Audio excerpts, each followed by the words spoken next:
Now in this video, I'll be explaining what to expect from Hildryn very briefly. She is a fantastic frame. Now, the very first thing I'm going to focus on is how beginner friendly she is. Every single one of her abilities are incredibly easy to use and understand. Even if you read them and find it difficult to understand them by reading it, just using them once will immediately make you understand. So first off, Baleful Fire, charge and launch devastating bolt of electricity. This is her exalted weapon. You already know what this is. It's just a weapon, easy to understand right there. But pillaging removes status effects from you and allies, and it replenishes your shields and overshields. Essentially, this is your sustainability and survivability right here. Very important. Next is Haven. You create a shield aura around allies, and enemies that approach will take radiation damage. This is most important for increasing your shield capacity and shield recharge rate. That is very important. Now, dealing radiation is also nice, priming enemies, but gaining that shield capacity and recharge is beautiful because it is revolving around your sustainability and survivability. Now, the most important thing here is Aegis Storm. You take to the skies. Basically, you just hover a little bit.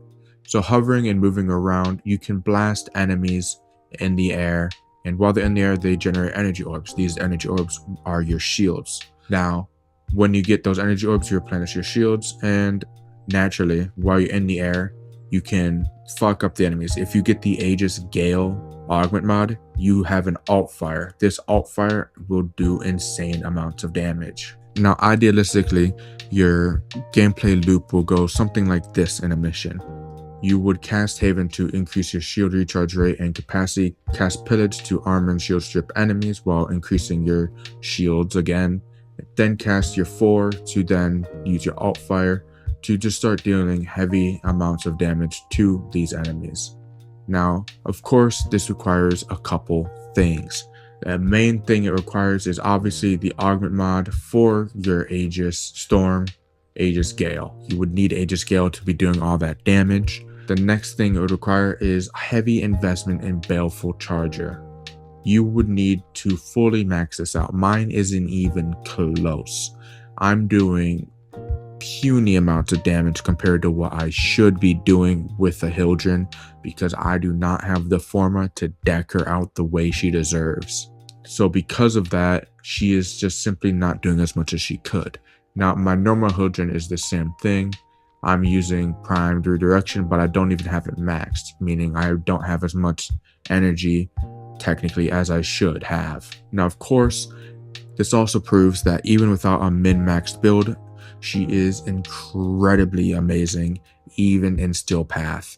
You can run a basic build Hildryn and go through the entirety of Steel Path if you please, aside from infested missions, which she is incredibly weak at, because she is unable to use Pillage to shield and armor strip enemies and replenish her own shields and overshields, because they simply don't have shields, which is the biggest reason she is just weak against infested. It's the only reason. Otherwise, her damage is just fine. It's just she's unable to keep the sustainability up the way she is in any other mission type. Now, honestly, that's pretty much just about it.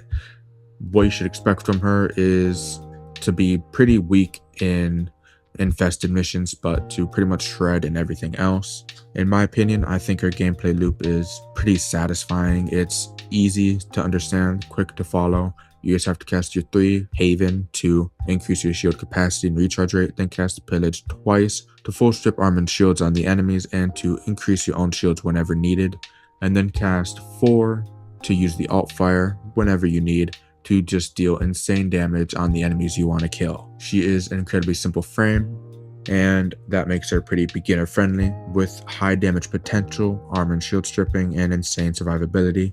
Sadly, with the weakness against infested, she's not entirely useful in everyday gameplay, because if there's an event you want to do, or if you just got to go do a mission in an infested area, you can't really take Hildryn. But other than that, I believe she is a fantastic frame, and I do recommend giving her a try. And so, with that being said, that is pretty much just about it. Until next time.